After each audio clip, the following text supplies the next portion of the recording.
La différence entre l'homme des cavernes et nous, c'est le résultat de la science. Et ce n'est pas une opinion, c'est de la science. Notre monde n'est pas si moche. Les arômes naturels sont-ils vraiment naturels ? On les retrouve dans les listes de composition de nos aliments. Ces substances sont ajoutées pour donner plus d'odeur ou de goût aux mets qui se retrouvent dans nos assiettes. À l'adjectif « naturel », ils ont plutôt tendance à inspirer confiance. Mais qu'y a-t-il derrière ces arômes naturels ? Avant de s'intéresser aux arômes naturels, il faut déjà connaître les différents types de produits alimentaires que l'on peut ajouter à nos aliments. La législation européenne a défini un cadre très strict pour les arômes, les classant en 6 catégories. Les préparations aromatisantes, les arômes naturels identiques, les arômes artificiels, les arômes de transformation et les arômes de fumée, utilisés par exemple pour les goûts barbecue.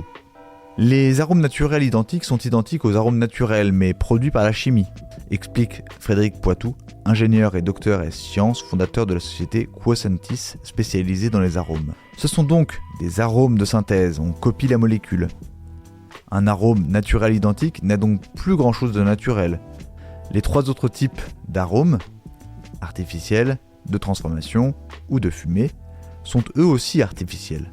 Pour qu'un arôme puisse bénéficier de l'appellation arôme naturel, il faut que l'ensemble de ces ingrédients proviennent directement de la nature, ce qui n'est pas possible dans tous les cas. Autre raison qui pousse les industriels à utiliser des arômes artificiels, le coût de l'arôme naturel. Il y a un rapport de 1 à 90 pour l'amande amère, par exemple, entre l'arôme naturel et celui de synthèse. Pour un produit comme la vanille, on atteint même 1 à 4000. L'arôme naturel provient donc d'un produit issu de la nature qui va être transformé afin de le concentrer. On obtient un produit liquide très concentré, commercialisé dans de petits flacons aux industriels ou aux restaurateurs qui souhaitent l'incorporer dans leurs plats afin de leur donner plus de saveur ou d'appuyer certains parfums. Mais attention, tous les arômes naturels ne proviennent pas forcément du produit dont ils sont censés représenter le parfum. C'est la nuance entre arôme naturel fraise, qui provient effectivement de la fraise, et arôme naturel goût de fraise, qui lui peut provenir d'autres fruits rouges ou même de copeaux d'un bois australien. Ou alors de l'arôme naturel goût noix de coco, qui lui peut provenir d'un champignon. Il suffit qu'après transformation, sans chimie, le goût soit similaire pour que l'appellation naturel goût de puisse être employée.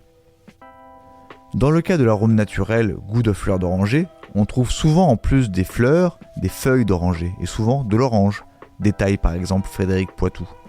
Le produit reste naturel, mais ne correspond donc plus tout à fait au produit dont il porte le nom, ce qui pose problème, notamment pour les personnes allergiques. Voilà. Il ne reste plus qu'à vous remercier de votre attention. Au revoir.